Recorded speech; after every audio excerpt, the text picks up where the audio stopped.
Uh, but you should do it in tranches. So I explained to people like it's called dollar cost averaging. I told people like I'm not going to put in 100% of the money that I have to invest right now. I'm going to split it into 3 tranches. I'm basically going to buy this week. I'll buy a third, and then in 10 days or something, I'll buy another third. In 10 days, I'll buy another third. Whatever. Okay, so that's basically sort of what I did. I told people at that point in time what I was buying.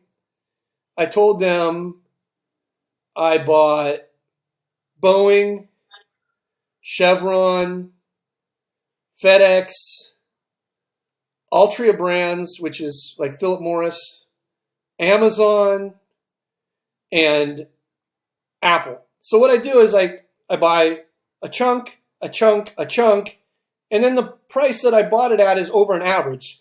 So then when I bought the third chunk, I was basically, the market was at something like 20,000, 19,000, right around there.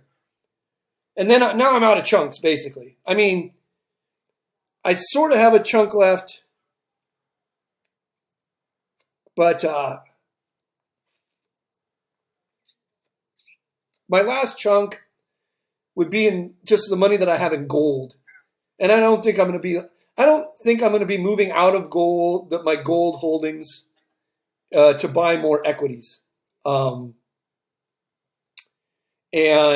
because the gold is also hedged against inflation, blah, blah, blah, blah, blah. And there should be some inflation coming out of this. Okay, so basically, right now my investments are doing very good. Like the first tranche of Boeing that I bought was like $190 a share or something. The last tranche of Boeing I bought was like $90 a share.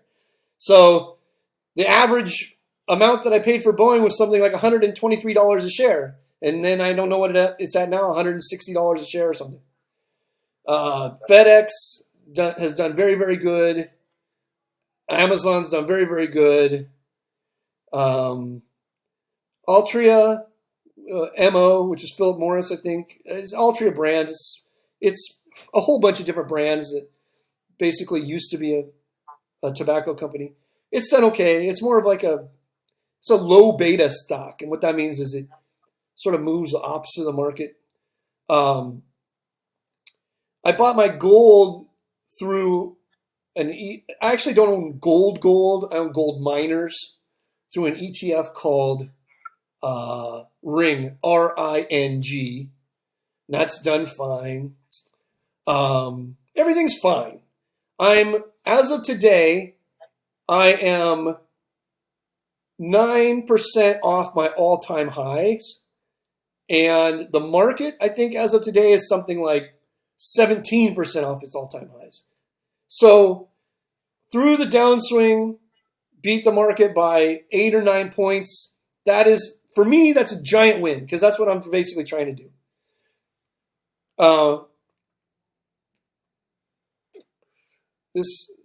I'm not trying. So like, I obviously, the first thing that shows up in the chat is people who time the market perfectly. I don't try to time things perfectly. I like buy in tranches, a dollar cost average through a window. Like I'm trying to time like a large window now, and then you got to reassess. So like right now things are going very, very well. I'm very, very fucking happy with all the investment, even though I'm off my all-time highs, by 9% or something. I'm just trying to beat the market. So the next question I no longer have any cryptocurrency. And the reason I don't have cryptocurrencies is because they were moving with the market too much. So like basically at one point in time you could have thought maybe cryptocurrency is a hedge against a crash. But not so. What ended up happening was cryptocurrency basically moved right along with it, like basically at the same speed up and down. So there was no reason for me to hold something that's going to move with the market, because you got to remember something. Like the reason to hold cryptocurrency is because it's an extremely risky asset that can pay massive dividends because it doesn't move with the market. So there's no reason to hold a super risky asset if that asset moves with the market. Because you're putting all that risk, you're taking all that risk for no reward. Well, Cyrus says he bought Boeing at 250 RIP. I mean, some of mine was around 202. That's why I told you, if you remember Cyrus in the last one, I said, you got a dollar cost, I think I said that, you got a dollar cost average in tranches because you can't just time it. 250, 250 sucks. Here's the good news about Boeing. The good news about Boeing is it has this massive backstop because the stimulus, the $2 trillion stimulus package basically backstops Boeing, backstops the airlines. Strangely, it seems like it's backstopping cruise lines, which is fucking moronic. So Boeing is sort of a free roll. Boeing's a free roll at maybe $100 a share. That's what it looks like based on all available data. Now, new data could come up that changes everything. But based on everything we know right now, Boeing's backstopped at like $100 a share. So I have a Boeing at a dollar cost average of $123 a share. That means it's like whatever. If Boeing goes down to 100, I don't care because I know that the Fed, not the government's just going to start pouring money into Boeing. They're not going to let them go bankrupt. They own too much defense, proprietary defense, patents, copyrights, contracts, everything else. Amazon, I obviously liked for obvious reasons. FedEx, I liked for obvious reasons during a situation where everybody's getting everything delivered at home. FedEx ended up doing much better than I expected because of the price of oil went down so much. And one of FedEx's biggest expenses is oil. But that also caused Chevron to tank. And I bought Chevron in tranches too, and I'm up a tiny bit on it. Maybe I'm up 5% on Chevron or something. I mean, at one point I was down probably 25% on Chevron. But, these are oil cartels. The price of oil will go up and down, and it'll end up up.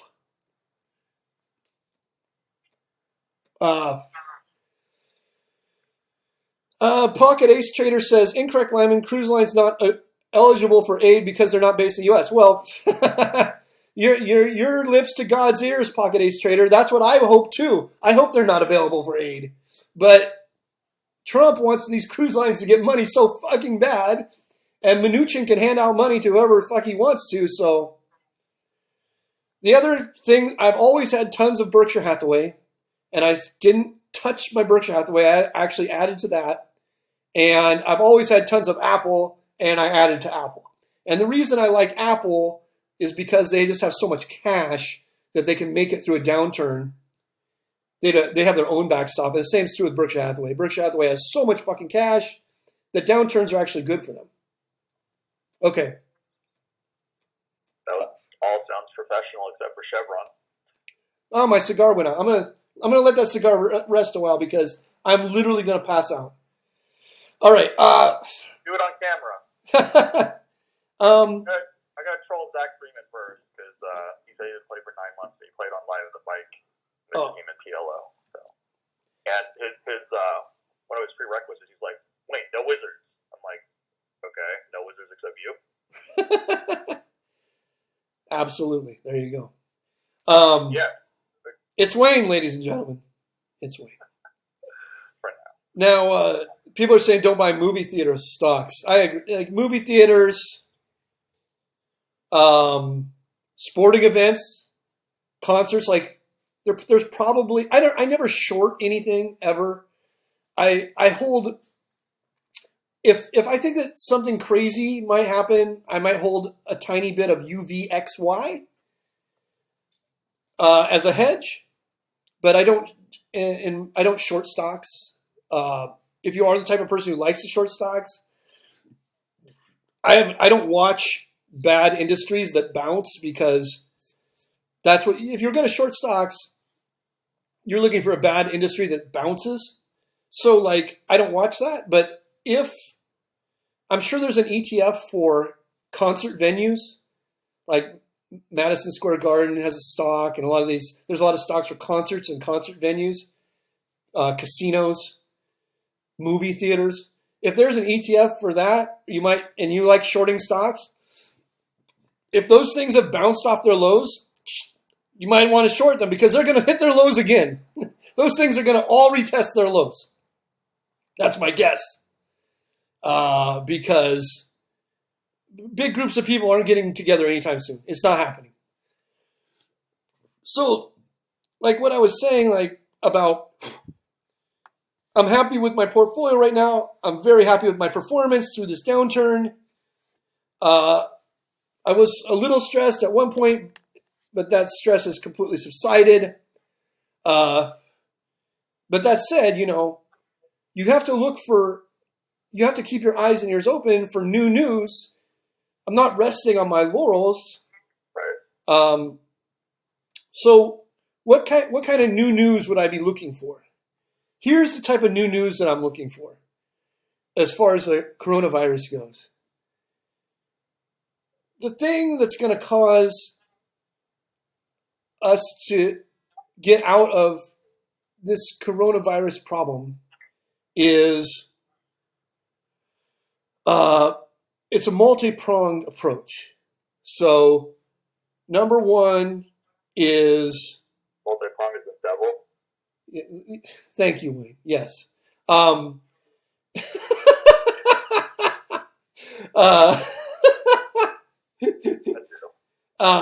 Number one would be immunity. So, like, historically, there's a couple ways that people can have immunity, and that is either that they get it or that they get a vaccine. Okay, so that's one of the prongs, immunity. Another prong would be therapeutics. And so a therapeutic would be something where they can't stop you from getting coronavirus, but they develop a drug that you can take which cures you. So there's immunity and there's therapeutic cures. And then the third thing would be massive testing, okay? So these are the three prongs that will sort of get us out of this mess, right? 3 prongs. Okay. Those are the 3 prongs. So let's go through the prongs a little bit here. And this is where things can get really dicey. Prong 1 is the most diciest one. And here's the reason why. Because nobody knows yet whether getting coronavirus gives you immunity to getting it again. This is the scariest part of the whole thing. This is the thing that causes the market to fucking go 16,000, 15, just fall off the face of the map. This is the thing that causes, like, this is the one. This is like the massive double-edged sword. The massive double-edged sword is this. One side of the sword is a vaccine. The other side of the sword is you don't actually get cured of or develop an immunity to coronavirus by catching coronavirus. That's the other side of that sword. And nobody knows which side we're on yet. Nobody. Not the greatest doctors, not countries that are doing a great job like South Korea, not countries that are doing a shitty job like Italy. Nobody knows. If people who have had coronavirus start to get it again, all fucking hell is going to break loose. All fucking hell is going to break loose. Because then you're just waiting for therapeutics for who fucking knows how long. A year, 2 years, nobody knows. But if you can have herd immunity through getting it, well then every day that goes by, we're getting closer to reopening large portions of the economy, okay? Sure. So like, if I saw a report come out that said from a reputable source or from many sort of medium reputable sources at the same time that said people who have already had it are getting it again, I would immediately fucking start to reposition my portfolio again, because the second wave is going to be just brutal, because we're going to get what we talked about last time, which is capitulation. You'll get people saying, you'll get like doom and gloom. A large portion of the population will become doom and gloom, and they'll say it's just never going to get better. And if we have capitulation, just crazy fucking shit can happen. Insane stuff. We're nowhere near capitulation. Every time the market goes down, it bounces. It just bounce, bounce, bounce, bounce, bounce. Dr. Space says, we are nearly certain there's a level of immunity. How long it lasts, another question. Okay, that's fine, Dr. Space. I don't know if you're a real doctor, but that's a fair statement. If it only lasts a month, we're not doing any fucking good. If it lasts a year, it's a little bit better, but not great. If it lasts 3 years, well, then we're fine. It's not going to last forever, because the virus is a living thing that evolves. So the virus evolves. Dr. Space is a love doctor. Well, then that's even better. And that's why every year you need a different flu shot, right? Because the flu from one year is different than the flu from the last year. So they have to have a new flu shot every year because the virus evolves, right? Things evolve. Evolution is taking place. The virus does not want to die. Okay. Limon Party says, Anthony Fauci says it has not mutated much, so people develop immunity will likely maintain it. I mean, that's a good statement, but the word likely is doing a lot of heavy lifting in there. Mutated much is doing a lot of heavy lifting in that sentence. There's a lot of heavy lifting going on in that sentence. All right. What I'm saying is, I don't have an itchy trigger finger, but my trigger finger is, it's not real itchy. Like, I don't need to scratch it, but my trigger finger is right there. I could reposition my portfolio very, very, very, very, very quickly on new news. And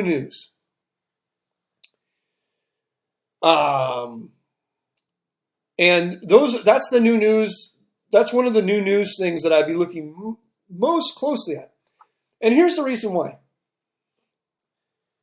You have a lot of countries doing a lot of different things, okay?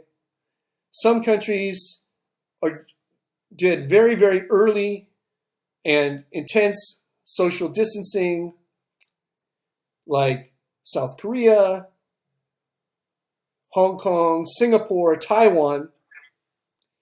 And then you have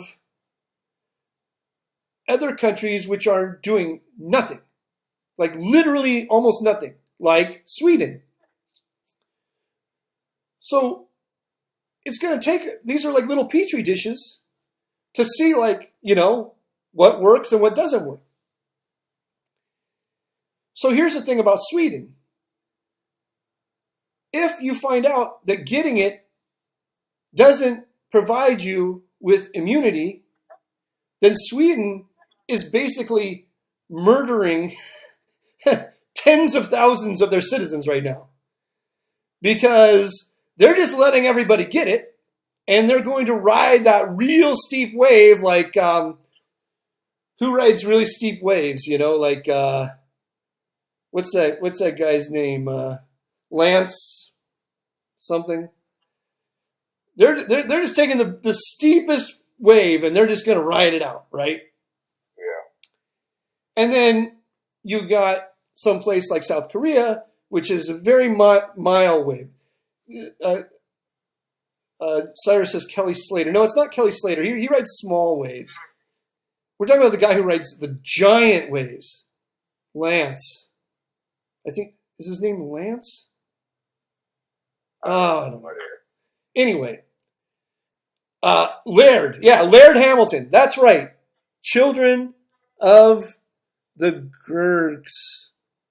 Yeah, Laird Hamilton. Like Sweden is like Laird Hamilton. And South Korea is like me on vacation. Just find the biggest board and the smallest wave and sort of cruise into shore on my stomach half the time. But the thing about Sweden is, if there's no herd immunity, then Sweden is just murdering a bunch of their citizens.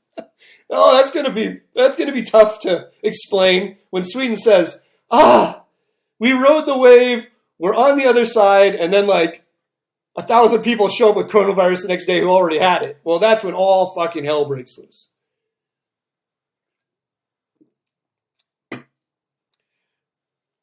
But you got to understand something about this coronavirus situation. Whether it's Sweden or whether it's South Korea or whether it's Taiwan or whatever. I don't like to say the United States or the U.S. because the U.S. is like a bunch of little countries, really. We're supposed to have a leader. We don't. So we're more of a bunch of little countries now than we've probably ever been. I mean, we have a fucking dunce in the White House who doesn't know shit, and luckily nobody really listens to him.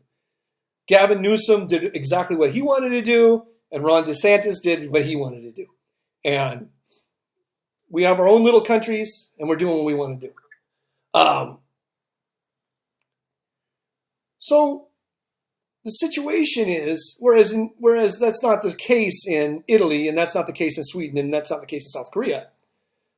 Those countries are doing what the leadership is saying to do. And so the whole country is more homogeneous in that way.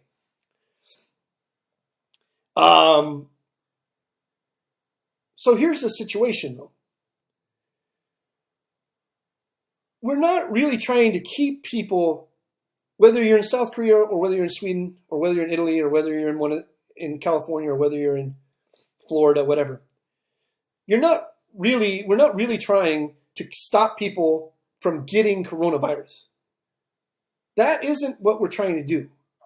Everybody's going to fucking get coronavirus sooner or later. By everybody, I mean a lot of people. Sure.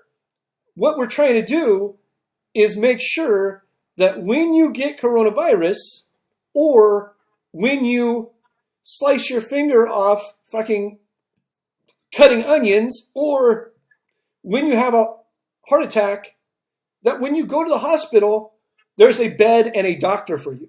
That's all what this whole thing is. It's also overcrowded now. Yeah, well now it is, right. So Sweden they've made the calculation that even at the peak they have enough hospital beds. Now it looks like right now they're going to be wrong, but who knows?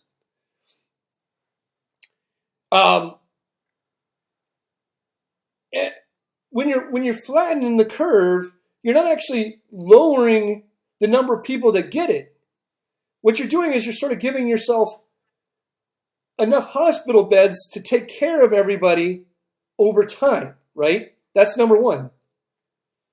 And number two, the second thing that you're doing by flattening the curve is you're giving yourself time for a miracle, okay?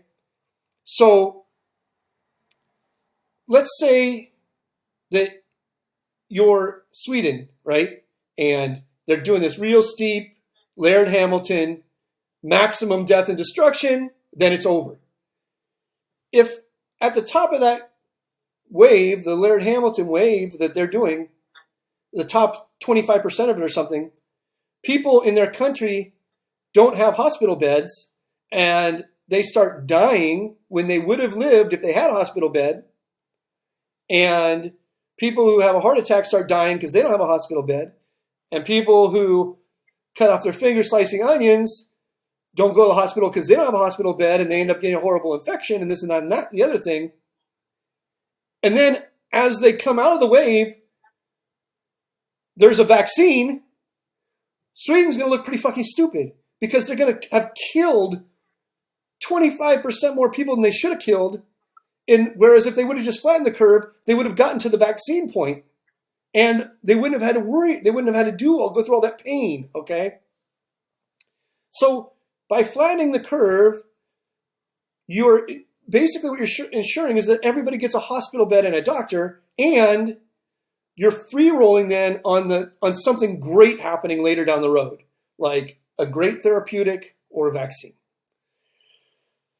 Sure, nobody knows though.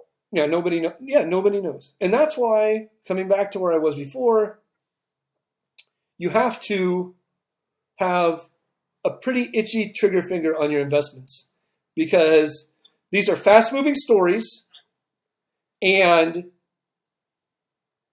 this is something I got to explain to you guys about investing. Here's the common misnomer about investing. A common misnomer about investing is you either make a good decision or you make a bad decision. That's completely wrong. That's false. Another common misnomer about children of the grave says, well, thank you. I'm trying to explain this the best I can. Another common misnomer about investing is you either time it right or you miss the boat. You'll hear, this is the number one thing you'll hear people talk about when you talk to them about investing.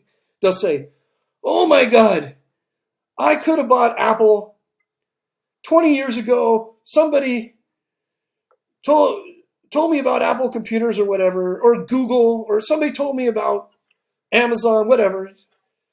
And I could have got it at $1 a share. Oh my God, I'd be so rich right now if I would have bought that at $1 a share, because now it's $1,000 a share, let's say. And that's the way sort of like dumb people think about investing. The way a smart person thinks about investing is, well, what stopped you from buying it when it was $2 or $4 or $8 or $16?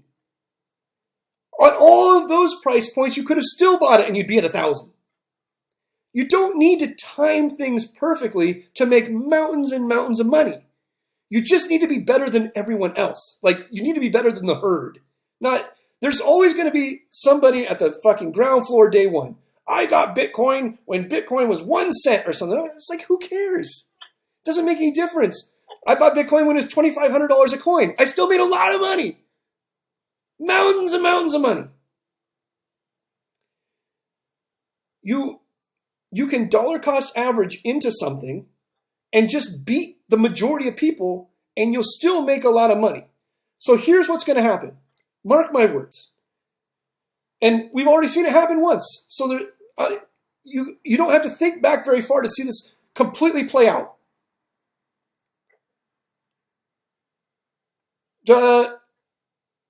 People say, hey, there's a lot of people dying in China from coronavirus. And this is a serious thing. This maybe is in February. Late January, let's say. And okay, that's cool. That's cool. Some smart person would be like, oh my God, if I would have just shorted the market on January 20th, blah, blah, blah. You don't need to do that. Then people say, you know what? The president comes out and he says something stupid like, we'll be at 0 cases in a week. Oh, we're at 15 and we're about to be at 0. They're saying all kinds of dumb crap, whatever. You don't know who to believe. Then they say, well, now a bunch of people in Italy have this virus and it's spreading like wildfire. Okay, right? Again, there's warbles, but nothing's really happened. You're getting a bunch of bad information from the Trump administration. You're getting fucking horrible information. From some news sources, you're getting horrible information. And from some, you're getting good and great information. But it's hard. I'm not going to say that, like, I'm not going to be here and say like, oh yeah, I know exactly what's right and what's wrong. It's hard to ferret out, okay? What the good information is and what the bad information is. You just read as many sources as you can, and you try to sort of figure out what the average information is, okay? Then something happens. You say, I'm 10% sure something bad is going to happen, okay? So I'm going to move 10% of my portfolio into gold right now. Okay, that's fine. Then you say, some really crazy news comes out, right? Like the NBA is suspended its season, right? And then the market drops 1,000 points or what have you. This is when most people, dumb people, say, oh my God, I missed the boat. I missed the boat. You know, I could have shorted the market right then and made all this money, right? Or I don't want to buy now and buy into like this downward slope or whatever. But what you really should be saying to yourself is, when you see, if the day the market goes down 1,000 points, you're watching the TV, all of these other people beat you to it. Like, but all the people that beat you to it, of getting out of their stocks when it was down 1,000 points, right? But before it went down 1,000 points, all of those people probably only make up 20% of investors. The other 80% aren't even watching TV. They're not paying attention or they don't believe it. So then if you say, okay, I'm going to sell off a bunch of my stocks in tranches right now, you'll actually make money because you didn't have to beat everybody. You just have to beat most people. And then when the news is such that it looks like you should be buying back in, you don't have to, like let's say the market goes down to 1,000, 2,000, 5,000. Now the market's down 8,000 points. You started selling off in tranches at 1,000, 1,000, 2,000, 4,000. Now you say, based on just like basic fundamentals, this market is oversold, okay? And you say, but I'm going to wait and I'm going to see. I'm going to have a wait and see. So you say, I'm going to have a wait and see to buy back in. Now the market pops up 1,000 points in one day. And now what a lot of people will say is, oh my God, I missed the boat. I knew I should have bought back in. Oh, I missed the boat. I missed the boat. But you didn't miss the boat. That first 1,000-point move, that's 20% of people that have inside information or good luck. You know, those are people like when all of these senators, and this is what we're going to, for insider trading, what we're going to find out what all this insider trading is, they went to secret meetings with the CIA and with the CDC and the WHO. They went to these meetings and they found out news before everyone else found out, and they knew all hell was going to break loose. And they told their financial advisors, fucking dump everything, buy medical supply companies, buy gold, right? And then that information filters through the very intense investor class, okay? These are intense people. These are people that have jobs in finance. It filters through these people, and then the market just shoots down. And it looks like, or shoots up. Either way, it doesn't matter. And it looks like you've missed the boat. But you haven't missed the boat. You've come nowhere near missing the boat. Because the vast majority of people with money in any type of investments aren't paying that close of attention. And so then you just use your fundamentals to dollar cost average back into the slope. Okay?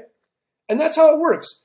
And that's why when people say things like, I could have gotten Amazon at $17 a share, and now it's $1,700 a share. Oh, I missed the boat. You immediately know they're a fucking moron. They're an idiot. They're dumb.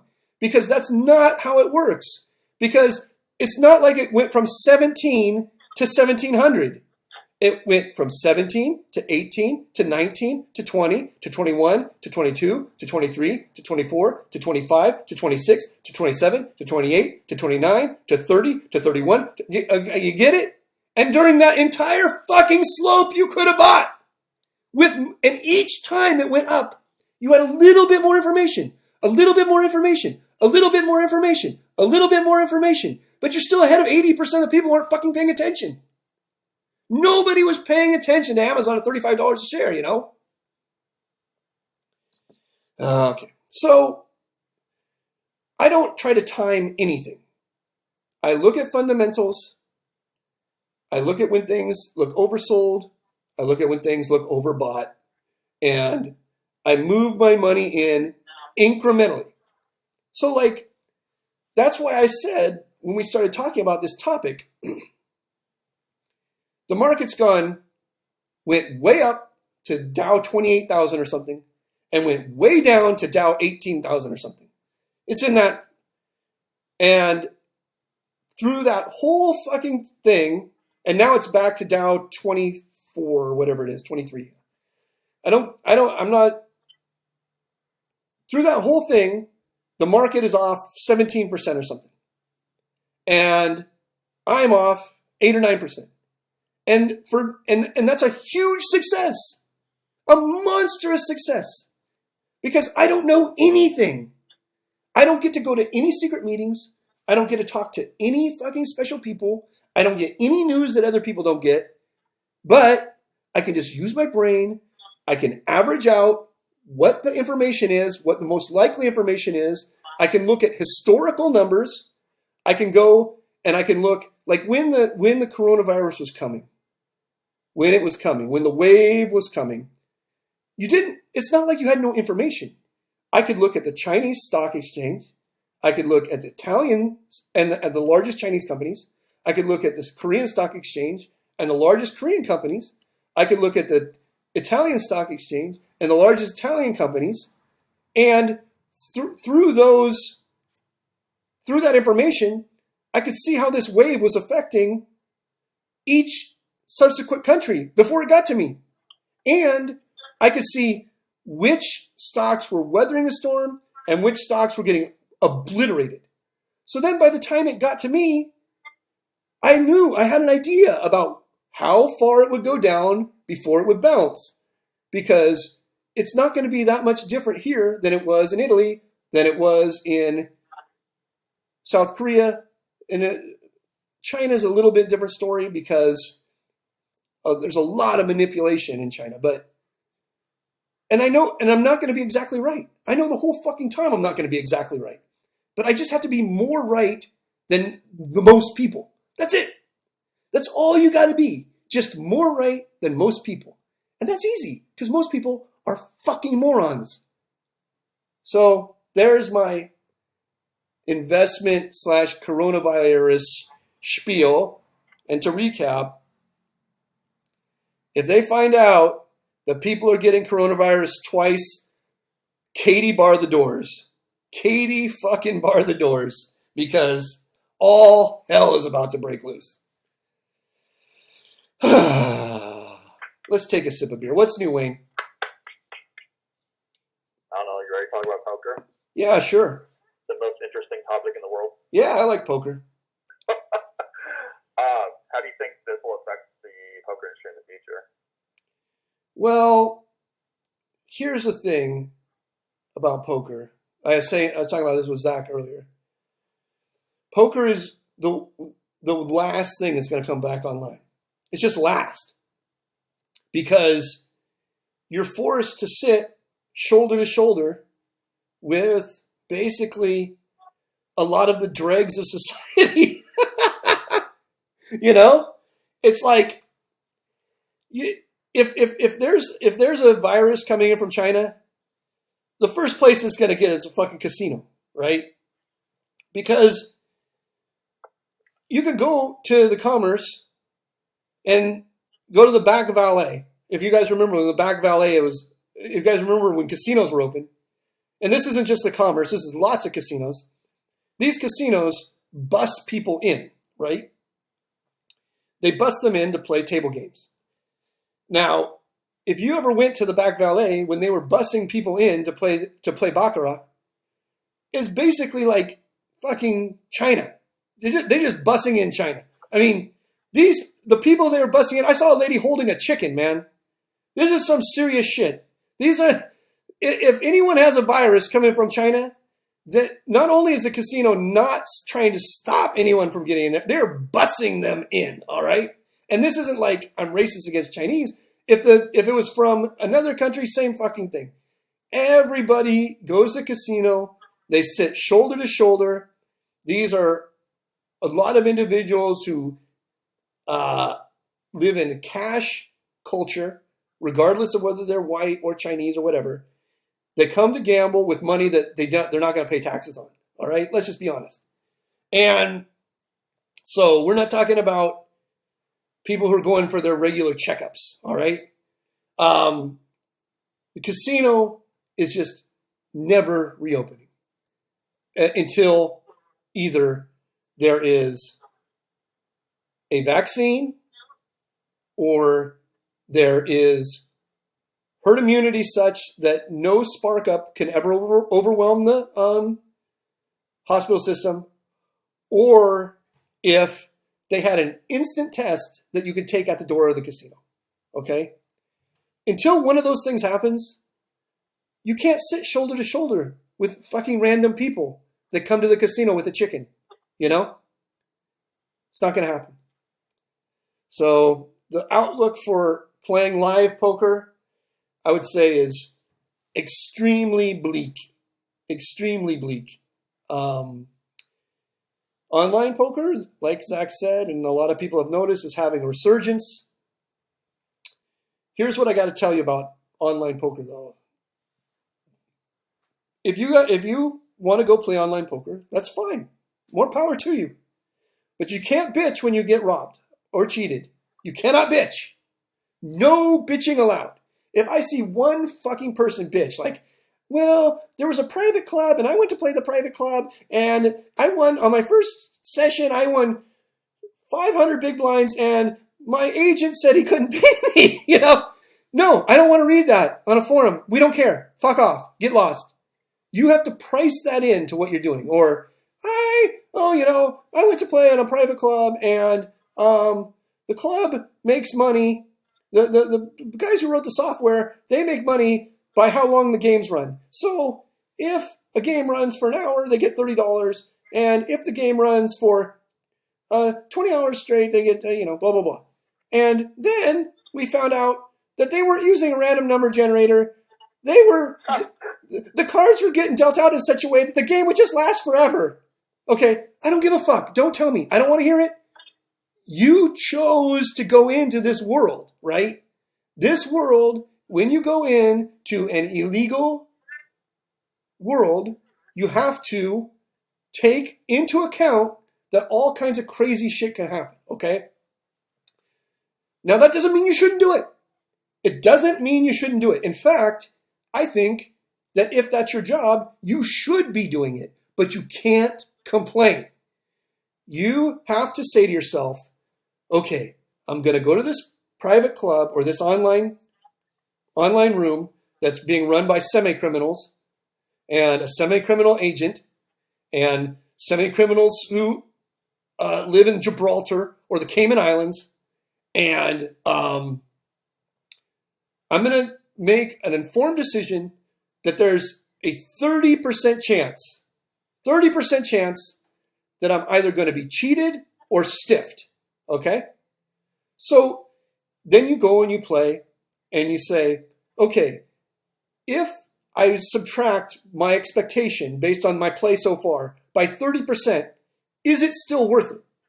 And if the answer is yes, it's still worth it, then just keep playing. And then if you don't get cheated or stiffed, you're on a free roll. And if you do get cheated or stiffed, you're like, hey, I had already written in a 30% chance that I'm getting cheated or stiffed. And I managed my books based on that. I managed my deposits. I managed my withdrawals. I managed my playing time. I managed my game selection. I managed everything based on the idea that there's a 30% chance I'm going to get stiffed. And then go for it. Have fun. Knock yourself out. But don't go into it being like, oh my God, this game is so soft and I'm winning so much money and oh, I didn't get paid. My agent isn't showing up. The money's not coming to my PayPal. Blah, blah, blah, blah, blah, blah, blah, blah. I'm going to go write a nasty post. I'm going to cry. Just tears running down my cheeks on Twitter. I'm going to make an Instagram live about what jerks these guys are, what criminals they are. It's like, no, you are just as much a part of the problem, you fucking naive fucking nitwit. You got to write it into your books. You got to have write down. Just like any regular business has a write down. They say like, okay, we're going to do 100 contracts. And if we write off 30% of the contracts, we're still going to make plenty of money. This is the cost of doing business. This is the cost of extending credit in this way, right? So that's all I have to say about online poker. Play it, win money, keep doing your job if you want to do it. But do not show up on any fucking social media of any kind crying if you get cheated, they weren't using a random number generator, your agent didn't pay you. No one wants to hear it. Nobody. Fucking nobody. That's that. Anything else? Well, one, that some people have access to the number generator. Yeah, everybody thinks... Unlikely the people in these clubs do, but I'm just saying, like... Right. There was you want to talk about Euros in your PLO game? Well, there's no Euros anywhere now. I mean, that... Was it you told me? Somebody told me that you were considering, like, having California ID, like, required your game. It had been discussed. Yeah, it had been discussed. Having locals-only games because the Euros are just so fucking bad for poker in America. Maybe they're fine in Europe, but once Europeans come to America, they're the worst thing ever for poker. Pocket Ace Trader says, do you think World Series of Poker getting completely canceled this year? What do I think of it? Yeah, it is getting completely canceled. When do you think casinos will reopen?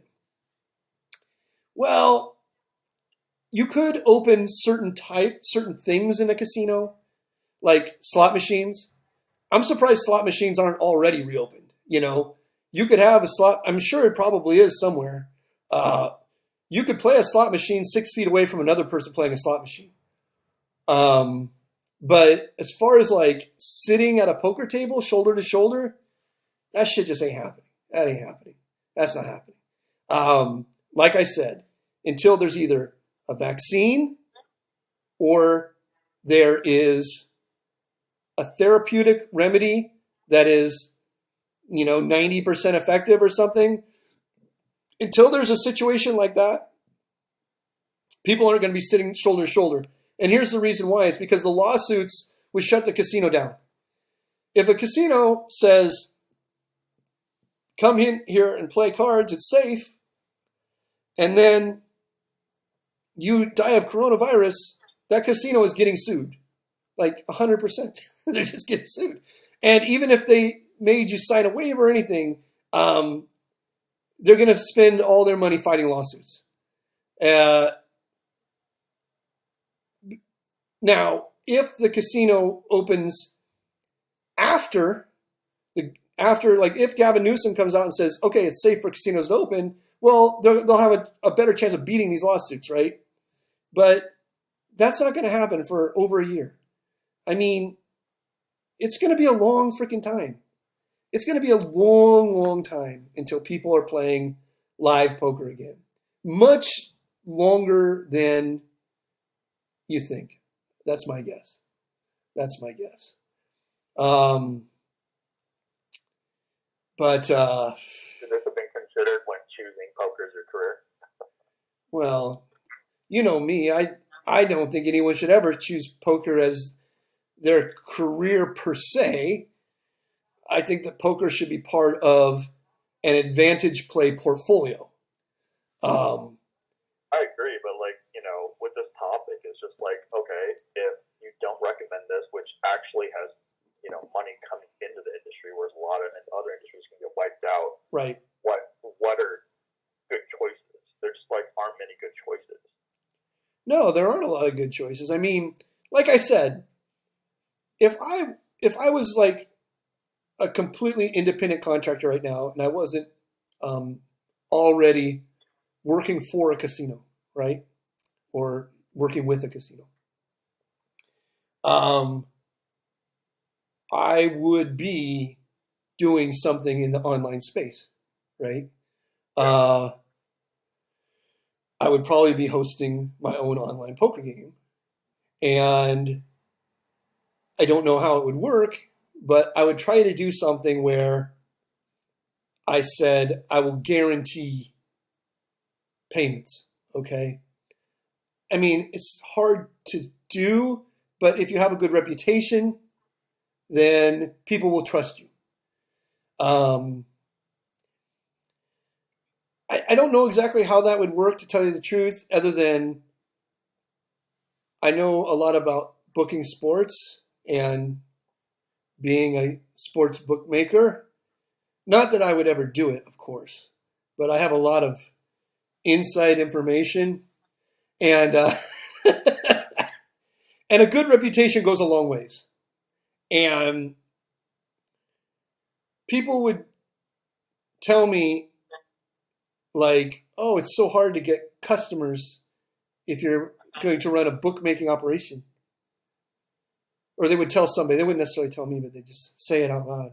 Then I would say out loud to nobody in particular, getting customers is easy. It's like shooting fish in a barrel once you have a good reputation. Because once a guy wins and you pay, he tells somebody else, I won and this guy paid. And once a guy loses and you collect and everything's nice and everybody acts nice and does what they're supposed to do, you get a good reputation. So if I was a independent right now and I wasn't working with the casino, I would be doing something in online space, and I would use my reputation, and I would use, I don't even know the tools I would use right now because I've not thought about it, but I would use my reputation, and I would use certain tools of having money on deposit, and certain tools uh, of how would you say it? Like I keep the books very open, and people would understand that they were safe to play with me. And once people figure out that they're safe to play with you, and that you handle things in a professional way at all times, and on 50-50 situations, you always defer to something that helps you the least, then everyone will play with you. And you'll have a really, really good game, and you'll have a lot of action, and you'll have loyalty. So that's what I would be doing in this climate if I wasn't already associated with a casino that I enjoy and I trust, and I like the people and they like me. Um, so I don't know what else to tell you about that. I mean, I don't know. This is just a common question because it's like almost every industry people are in, they're just like, yeah, don't do this. Okay, so then what do you do? And basically, it's like by the time something hits the news where it's a good industry to be in, it's over. Well, yeah, I mean, I don't know. I don't know what to tell you. I mean, if you're a poker guy, you probably want to stay in poker. And if you want to stay in poker, or if you're a gambling guy, you probably want to stay in gambling. Um, it's just a really bad time for that right now. Yeah. In certain ways. I mean, there's no sports, so there's no sports betting. There's no live poker. So your only way to diversify is to run an online poker game. And running an online poker game would not be easy, but it wouldn't be that hard either if you handle it in the right way. You can't handle it if you handle it whether you're booking sports or running a poker game or running other types of gambling, whether you're running a blackjack game or whatever. The most important thing is that you don't look at it as a get rich quick scheme. you look at it as a regular job that you enjoy. So like if you wouldn't enjoy running a poker game, then you're going to do a very bad job at it because you're just going to try and suck it for as much money as you can and get out. And that's why most people who run poker games at some point end up either cheating their customers or stiffing their customers. Is because they never wanted to do that to begin with. They just wanted the money. But if it's something that you would have wanted to do and you take a very long view of it and you treat people the right way, then now might be an opportunity. I don't know what else to say about that. Oh no, that wasn't too bad. That wasn't too bad. All right, Wayne. Hey, Wayne, do you have anything that you can talk about while I go get another beer? Sure. Okay, you're going to talk to the vast Pokersesh audience, and I'm going to go get another beer. There's a lot of luminaries in there, and there's a lot of people from UC 71, extra education. We got Berkeley represented. We got multiple people from UC Santa Barbara. We got UC San Diego. Just furthering our education. What's in there? Like, go get your goddamn beer.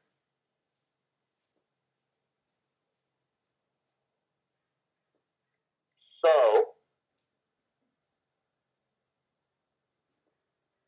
as Lyman was so ahead of his time with his poker career, gambling career, / poker career, he was talking with Zach Freeman earlier about variance in a part earlier in his career, so he started diversifying early. Even Zach Freeman said that he got hit year 10. He had his first losing year. I had my first losing year 11. And I was on the camp that was like, oh, if you had a losing year, you were playing bad. Like, no, the cards can't fuck you. And I was one of the later people that got fucked. But luckily, Lyman, after year 4, I think, in his poker career, just started diversifying beyond poker. Those cases are pretty are drying up. It's not easy to get a host gig that he does now. Like, a lot of people I know tried, and being a mid stakes host is probably the best gig. Like, high stakes host is so much pressure. You'll bust, you have to loan out money. Low stakes host isn't bad if you can get multiple tables. What kind of mimics that is meetup games that Anthony and Brad Owen are doing. Sarah says just self-life, but Wicked Bake, what Nicole Jurgens went up to. She was still popping the bike. Got a lot of projects coming on. She asked me to needle her a couple months ago to try to finish, or we just when we go out take smoke breaks, she takes smoke breaks and I follow along and just update each other on what's going on. A lot of the stuff I do is pretty public, but she's got a lot of gigs. She's got a lot of businesses. Obviously she was in Live with the Bike for a while, sponsored by some other poker gigs. Cosplayer Live with the Bike. Cosplayer with the Bike, and just